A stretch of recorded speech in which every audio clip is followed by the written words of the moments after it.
بچه ها سلام، وقت بخیر. امیدوارم که حالتون عالی باشه. تو این بخش میخوایم به چیستی بازارهای مالی و ماهیت بازارهای مالی و همچنین انواع و اقسام مختلف بازارهای مالی بپردازیم. طبیعتا مایی که میخوایم تو بازارهای مالی فعالیت بکنیم و آموزش‌های لازم رو برای فعالیت در بازارهای مالی ببینیم، اول باید با چیستی و ماهیت این بازارها و انواع و اقسام این بازارها آشنا بشیم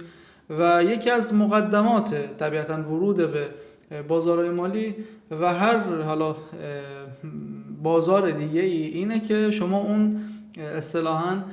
مفاهیم مقدماتی رو طبیعتا باید بلد باشید. مثلا بازار چیه و چه کاری دقیقاً توش انجام میشه و حالا مفاهیم مقدماتی دیگه. و تو این جلسه میخوایم توضیح بدیم که دقیقاً بازار مالی چیه، توش چی کار انجام میدن و چه انواعی بازارهای مالی داره و انواع و اقسامش رو هم باز ذکر بکنیم و بعد از اون هم طبیعتا میریم سراغ بحث‌های بعدی.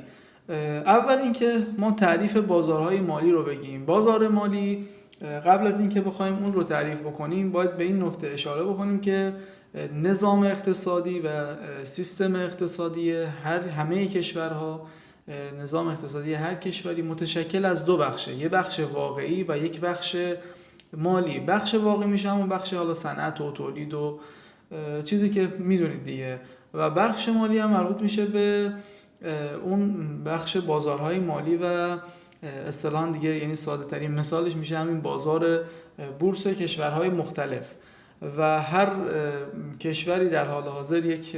بازار مالی، یک بخش مالی رسمی داره که همیشه همون بورس اون کشور و سهام شرکت‌های مختلف خلاصه توش خرید و فروش میشه. حالا بازار مالی دقیقاً چیه؟ ما به صورت کلا بخوایم تعریف بکنیم، بازار مالی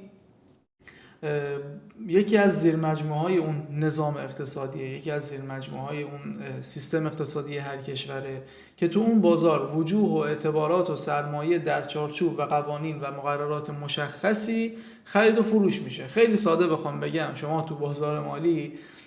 خیلی از دارایی‌های مختلف، سهام شرکت‌های مختلف و هر چیزی که حالا به ذهنتون بیاد رو شما در بازار مالی، در بخش مالی اون نظام اقتصادی هر کشوری میتونید این خلاصه دارایی‌های مختلف رو خرید و فروش کنید، یا حالا اعتبارات و سرمایه مختلف، ارزهای مختلف کنن رد و بدل میشن و مبادله میشن و شما هر چیزی رو که بگید، حالا بعدن که انواع و اقسام بازار مالی رو من ذکر بکنم، اونجا کامل مشخص میشه که چه چیزهایی رو شما میتونید داخل بازارهای مالی معامله کنید، مبادله کنید و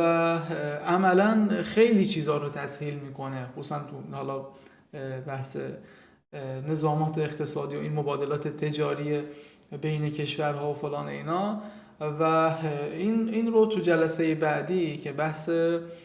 حالا علت تشکیل بازار فارکس و اون نظام مالی حاکم بر جهان رو که مطرح بکنم، اونجا بیشتر این بحث رو ما خلاصه باز خواهیم کرد و بیشتر بهش میپردازیم. و این میشه خلاصه تعریف بازارهای مالی. یعنی بازار مالی در واقع محلیه، یک بخشی از این نظام اقتصادی هر کشوره که شما هر چیزی که بگید توش خلاصه خرید و فروش میشه، رد و بدل میشه و میتونید طبعا آدمای مختلف، چه شخصیت‌های حقوقی و چه شخصیت‌های حقیقی، توش سرمایه‌گذاری مختلف انجام بدن و معاملات مختلف انجام بدن و طبیعتا میتونن از این اختلاف قیمت‌ها و رشد بعضی از سهام‌ها، بعضی از دارایی‌ها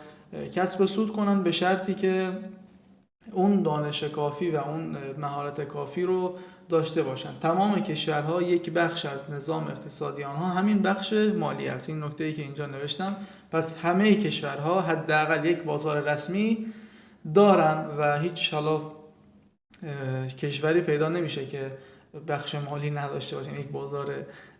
اون اقتصادش یک بخش مالی نداشته باشه، یک بازار مالی رسمی نداشته باشه. و حداقل یک بازار مالی رسمی دارن همه کشورها که سهام شرکت‌های مختلف در آن خرید و فروش می شود. و اما از حالا بحث انواع بازارهای مالی، ما گفتیم که بازارهای مالی محلیه برای خرید و فروش دارایی‌های مختلف و مبادله یا ارزهای مختلف. و حالا انواع بازارهای مالی رو ما این بازارهای مالی رو میتونیم از جهات مختلف و از حیث‌های مختلف تقسیم بکنیم، ولی از جهت ماهیت اون چیزی که معامله میشه و توش رد و بدل میشه اگر بخوایم تقسیم بکنیم، به این خلاصه قسمایی که اینجا نوشتم میرسیم و میتونیم حالا بر اساس بعضی چیزهای دیگه هم تقسیم بکنیم بازارهای مالی رو که طبعا این اقسام ازش در نمیاد، ولی بر اساس ماهیت چیزی که خرید و فروش میشه اگر بخوایم بازارهای مالی رو تقسیم بکنیم، میگم تقسیمات مختلفی داره و هر کسی بازار مالی رو بر یه اساسی اومده تقسیم کرده، ولی اگر بخوایم بر اساس ماهیت چیزی که خرید و فروش میشه بین معامله‌گران در اون بازار ما بازار مالی رو تقسیم بکنیم، بازارهای مالی به این چند قسمی که اینجا ذکر کردم تقسیم میشن. قسم اولش بازار سهامه، قسم دومش بازار اوراق قرضه است، قسم سوم بازار مشتقات، قسم چهارم بازار کالاها و قسم پنجم بازار OTC و قسم ششم هم بازار رمزارزها و قسم آخر هم که بازار تبادل ارزهای خارجی که معمولا اینجا به عنوان حالا فارکس ازش نام میبرن، ولی در حال حاضر اون فارکسی که اصطلاحاً مطرح میشه شامل همه اینا هست، یعنی هم توی سهام حالا خرید و فروش میشه، هم اوراق قرضه، بازار مشتقات هم هست، بهش بازار مشتقات هم میگن، بازار کالا هم میگن، بازار OTC هم باز میگن و چیزهای مختلف دیگه. ولی حالا من گفتم دارم بازارهای مالی رو بر اساس ماهیت چیزی که توشون خرید و فروش میشه تقسیم میکنم و ما به این خلاصه اقسام میرسیم. ممکنه یه بازار مالی وجود داشته باشه در یک کشوری که همه این خلاصه کالاهایی که اینجا گفتیم، همه این خلاصه اشیایی که اینجا گفتیم توش خرید و فروش بشه و طبیعتاً این خلالی به این تقسیم ایجاد نمیکنه. ما صرفاً داریم میگیم آقا تو بازار مالی چه چیزای خرید و فروش میشه و اگر بخوایم بازار مالی رو بر اساس اون ماهیت چیزی که توش خرید و فروش میشه تقسیم بکنیم به این خلاصه قسم هایی که اینجا ذکر کردیم میرسیم. بریم سراغ قسم اول که بازار سهامه، یعنی یکی از بازارهای مالی بازار سهامه که طبیعتاً همونطور که از اسمش پیداست ما تو این بازار، یعنی تو بازار سهام که هر کشوری بازار سهام خاص خودشو داره، میتونیم سهام‌های شرکت‌های مختلف رو خرید و فروش کنیم، یعنی خرید و فروش سهام شرکت‌ها توسط حالا معامله‌گران یکی از قدیمی‌ترین انواع بازار مالی، قدیمی‌ترین نوع بازار مالی دقیقاً همین بازار سهامه که همتون قطعاً با این آشنایی دارید و یکی از انواع خیلی خلاصه خیلی حالا قدیمی و آشنای با ذهن همه عزیزان همین بازار سهامه که معامله‌گرا توش سهام یه شرکتی رو میخرن و از این طریق کسب سود میکنن و سودایی که به دست میارن طبیعتاً قابل توجه به شرطی که اون مهارت کافی رو داشته باشن. خب هدف از فروش سهام یک شرکت دقیقاً چیه؟ حالا ما تو بازار سهام وقتی یک سهام یک شرکتی رو حالا عرضه میکنن، اصلا هدف از فروش یک سهام هر شرکتی کلا هدف از فروش سهام یک شرکت چیه؟ هدف از فروش سهام یک شرکت اینه که اون میزان سرمایه و نقدینگی دست شرکت ها زیاد بشه و خب این طبیعتاً موجب میشه اون شرکت اون حالا کسب و کار توسعه پیدا بکنه و طبیعتاً ارزش سهامش هم باز بیشتر میشه. یا حالا وقتی برای اولین بار سهام یک شرکتی بخواد تو بازار سهام عرضه بشه به صورت حالا عرضه اولیه است و کلاً هدف از فروش سهام، یعنی اینکه حالا چه تو بورس ایران باشه چه تو بقیه بازارهای حالا سهام باشه، چون وقتی میبینید یه شرکتی سهامش عرضه میشه به خاطر اینه که اون میزان سرمایه و اون نقدینگی که دست شرکت بیشتر بشه. حالا خیلی بخوام عامیانه بگم اینه که پول بیاد دست شرکت و اون شرکت اون کسب و کار و اون حالا کاری که داره انجام میده رو توسعه بده و وقتی توسعه پیدا کنه اون شرکت فروشش بیشتر بشه، محصولات بیشتری تولید بکنه، تولیدش افزایش پیدا بکنه و حالا از جهات مختلف توسعه پیدا بکنه، اون شرکت ارزش سهامش بیشتر میشه و خب طبیعتاً کسایی که معتقد بودن به خرید سهام این شرکت اینجا بعد از افزایش قیمت اون سهام میتونن سود بکنن. پس این از بازار سهام که یکی از انواع بازارهای مالیه و تو این بازار هم ما سهام شرکت‌های مختلف رو خرید و فروش می‌کنیم. دلیل فروش سهام که گفتیم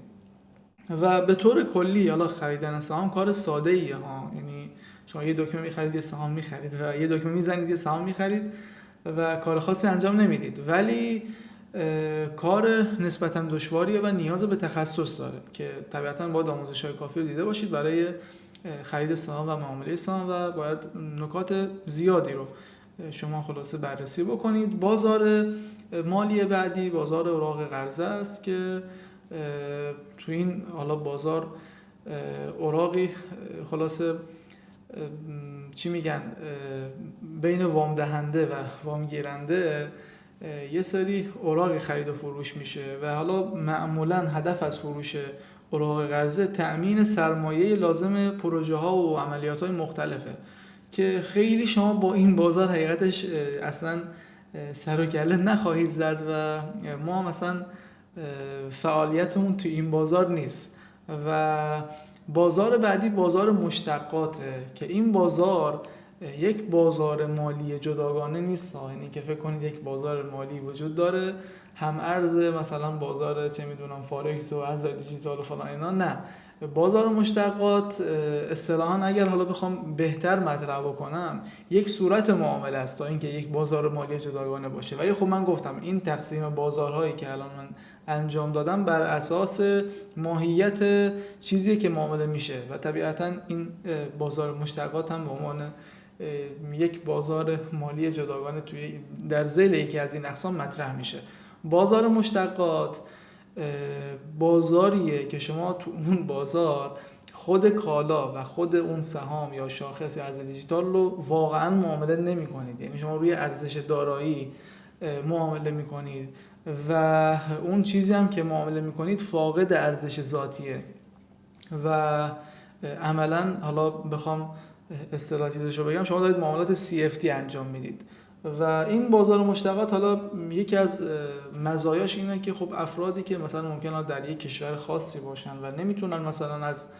حالا نمیتونن سرمایه گذاری کنن مثلا روی سهام فلان شرکت آمریکایی، طبیعتا میتونن از طریق بازار مشتقات این کار رو انجام بدن و به صورت CFD سهام‌های مختلف و حالا بعضی از ارزها رو خرید و فروش بکنن و بازار مشتقات خوبیش دقیقا همینه و دارایی‌های واقعی خرید و فروش کلا نمیشه، یعنی این چیزایی که شما می‌خرید دارید معامله روی ارزش دارایی می‌کنید و اون درآمدی هم که خلاصه کسب می‌کنید صرفاً بر اساس پیش‌بینی نوسانات و واقعاً چیزی رو شما نه مالک میشید و نه می‌خرید و اون چیزی که دارید معامله می‌کنید فاقد ارزش ذاتیه. و مزایاش هم که گفتم، مزیتش اینه که شما میتونید توی یه سری معاملاتی شرکت کنید که در حالت عادی نمیتونید اون معاملات رو انجام بدید. مثلا شما هیچ وقت نمیتونید سهام مثلا فلان شرکت، اگر مثلا فرض کنید تو ایران باشید، هیچ وقت نمیتونید سهام فلان شرکت آمریکایی رو بخرید و این طبعا ممکنه براتون امکان پذیر نباشه. حالا از چه طریقی بعضی میان این معاملات رو انجام میدن و سرمایه گذاری میکنن و میخوان از این رشد قیمت مثلا سهام فلان شرکت آمریکایی کسب سود کنن؟ میان از طریق خلاصه این معاملات CFD و حالا همین بازار مشتقات به این صورت خلاصه میان کسب سود میکنن و میتونن سرمایه گذاری انجام بدن، ولی اون چیزی که دارن میخرن ارزش اون داراییه نه خود اون دارایی و همونطور که اینجا حالا نوشتم براتون معامله بر روی ارزش دارایی نظیر کالا، سهام، شاخص و ارز دیجیتاله. خب این از این. بازار بعدی، بازار مالی بعدی بازار کالاهاست. همونطور که از اسمش مشخصه این بازار محلیه برای، یعنی یکی از بازارهای مالیه و محلیه برای خرید و فروش دارایی‌ها و کالاهای فیزیکیه. یعنی مثلا شما تو بازار کالاها یکی از انواع بازار مالیه و این دارایی‌هایی که خرید و فروش می‌کنید، کالاهایی که خرید و فروش می‌کنید تو شاخه‌های مختلفیه، از جمله مثلا محصولات کشاورزی مثل گندم و ذرت و سویا و حتی حیوانات اهلی مثل گاو و گوسفند و اینا، و یا مثلا انرژی و سوخت‌های فسیلی مثل نفت و گاز و اعتبارات نفتی و از اینجور چیزا، یا مثلا بعضی از فلزات مثل طلا و نقره و فلزات دیگه‌ای که حالا هست تو بازارهای مالی و بعضی از کالاهای حالا مختلف دیگه مثل قهوه و پنبه و شکر و اینجور چیزا. یعنی این بازار کالا همونطور که از اسمش پیداست محلیه برای خرید و فروش کالاهای فیزیکی. به این بازار کالا بازار اثبات هم میگن، یعنی کلمه اثبات که خیلی جاها به گوشتون میخوره در بازار مالی و خیلی حالا اینو میبینید به معنای یعنی از همین مفهوم استفاده کرده، یعنی به چشم از همین مفهوم استفاده کرده و به معنای تصاحب واقعی دارایی مورد معامله است. یعنی وقتی شما یک چیزی رو معامله میکنید برخلاف بازار مشتقات، یعنی تو بازار مشتقات شما وقتی مثلا طلا معامله میکنید، وقتی به صورت CFD قرارداد CFD طلا معامله میکنید، واقعا اون طلا رو شما مالک نمیشید، صرفا دارید حالا بر اساس پیش‌بینی نوسان، صرفاً بر اساس پیش‌بینی نوسانات سود میکنید و ارزش اون دارایی رو معامله میکنید که اون چیزی هم که دارید معامله میکنید فاقد ارزش ذاتیه. ولی در حالا مثلا این بازار کالا شما واقعاً اون دارایی که دارید معامله میکنید رو تصاحب میکنید، یعنی واقعاً مالکش میشید و طبیعتاً یعنی از این جهت حالا یه سری مزایایی میتونه داشته باشه، یه سری معایب هم باز میتونه داشته باشه. پس بازار کالا همونطور که از اسمش پیداست که از بازار مالیه که برای خرید و فروش کالاهای فیزیکی صورت میگیره. من بازم تاکید میکنم این بازارهایی که دارم میگم به عنوان یک بازارهای در عرض هم دیگه نیست و مثلا همه این چیزهایی که من ذکر کردم همه رو تو بازار فارکس میتونید معامله بکنید. من دارم بر اساس یعنی این تقسیمی که کردم بر اساس ماهیت اون چیزی که داره معامله میشه و صرفا میخواستم بگم که حالا بعد از توضیح در رابطه با ماهیت بازار مالی خواستم این توضیح رو بدم که تو بازار مالی چه چیزایی حالا معامله میشه و اومدم بازار مالی رو بر اساس ماهیت اون چیزی که خرید و فروش میشه تقسیم کردم. و بازار بعدی هم بازار عرضم خدمتون OTC که یکی از انواع بازارهای مالی غیر متمرکزه و غیر متمرکز به این معنا که یعنی در یک محل فیزیکی این مبادلات و اینا انجام نمیشه و به صورت الکترونیکی انجام میشه. منتها حالا بازار OTC اون قیدی که داره اینه که بدون دخالت بروکرها و کارگزاری‌ها این کار انجام میشه و بیشتر معاملات مربوط به سهام که گفتیم بازار سهام تو همون بازار سهام انجام میشه. خب اما بعضی از حالا سهامایی که وجود داره به خاطر اینکه حالا اون سهم خیلی کوچیکه یا اینکه مثلا سهم چه میدونم سهام پر ریسکیه که شرایط این رو نداره که لیست بشه تو بازار اصلی سهام، این حالا همچین سهامی میاد توی مثلا این بازار OTC معامله میشه. و عرضم خدمتون بازار بعدی هم بازار رمزارزهاست که طبیعتاً همتون باهاش آشنا هستید، محلیه برای خرید و فروش و مبادله رمزارزها و حالا ارزهای دیجیتالی که خیلیاتون باهاش آشنا هستید و نیاز به خلاصه توضیح بیشتر نداره. و بازار آخر که بیشتر از همه بازارها حالا توش نقدینگی وجود داره و خلاصه حجم معاملاتش بسیار بسیار زیاده، همین بازار تبادل ارزهای خارجی یا بازار فارکس بهش میگن. این بازار فارکسی که الان در حال حاضر ما توش فعالیت میکنیم تمام این چیزایی که ذکر کردیم رو شما در اون میبینید و اینها همونطور که اشاره کردم بازارهای در عرض هم دیگه نیستن، صرفا بازار مالی رو بر اساس ماهیت اون چیزی که خرید و فروش میشه اومدیم تقسیم کردیم و یعنی همه این چیزایی که ذکر کردیم تو بازار فارکس وجود داره، هم حالا معاملات مختلف چه CFD چه اثبات و عرضم خدمتتون همه این اقسامی که ذکر کردیم وجود داره. و بازار فارکس هم بازاریه که تو اون ارزهای رایج کشورهای مختلف مثل حالا دلار و یورو و پوند و نمیدونم فرانک و بقیه ارزها مبادله میشه و بزرگترین بازار مالی جهانه. و اینجا این بازار فارکسی که دارم میگم به صورت عامه این بازار تبادل ارزهای خارجی یه بخشی از فارکسه که مربوط میشه به معامله همون جفت ارزها، ولی کلا بازار فارکس همه این اقسامی که ذکر کردیم، همه این خلاصه چیزایی که ذکر کردیم رو درش میتونید معامله بکنید و شامل خیلی از اینها میشه. و بازار فارکس یکی از گفتم بزرگترین بازار مالی جهانه و بیشترین حجم نقدینگی رو هم در بین تمام بازارها داره. این همین بازار تبادل ارزهای خارجی بیشترین حجم نقدینگی رو به خودش اختصاص داده، یعنی بیشتر حجم نقدینگی مربوط به چه معاملات طلا و حالا چه می‌دونم سهام و اینجور چیزا نیست، مربوط به همین تبادل ارزهای خارجیه. و الان در حال حاضر اگر اشتباه نکنم طبق اون چیزی که یادمه روزانه نزدیک 7 الی 8 تریلیون دلار گردش مالی روزانه این بازاره و بیشترین حجم نقدینگی رو خلاصه به خودش اختصاص داده. و بازار فارکس هم یک بازار غیر متمرکز محسوب میشه و به این معنی است که مثلا تو یک حالا مکان فیزیکی این معاملات انجام میشه و به صورت غیر متمرکز این معاملات انجام میشه. مهمترین فعالای بازار حالا تبادل ارزهای خارجی و بازار فارکس و حالا این بحث رو مفصل تو جلسه بعد از این تو مباحث بعد از این جلسه من مطرح میکنم به صورت کامل در رابطه با بازار فارکس، ولی حالا به صورت کلی مهمترین فعالای بازار فارکس و این بازار تبادل ارزهای خارجی حالا اصطلاحاً بازار فارکس معنای عام داره که شامل همه این مواردی که گفتیم میشه، یه معنای خاص هم ازش اراده میشه که همیشه همین بازار تبادل ارزهای خارجی. حالا ما اگر بخوایم همین بازار تبادل ارزهای خارجی رو از کلمه فارکس خلاصه به این صورت معنا بکنیم، بزرگترین حالا فعالای این بازار یعنی همین بازار تبادل ارزهای خارجی بانک‌ها و کمپانی‌های تبلیغاتی و بانک‌های مرکزی و شرکت‌های مدیریت سرمایه و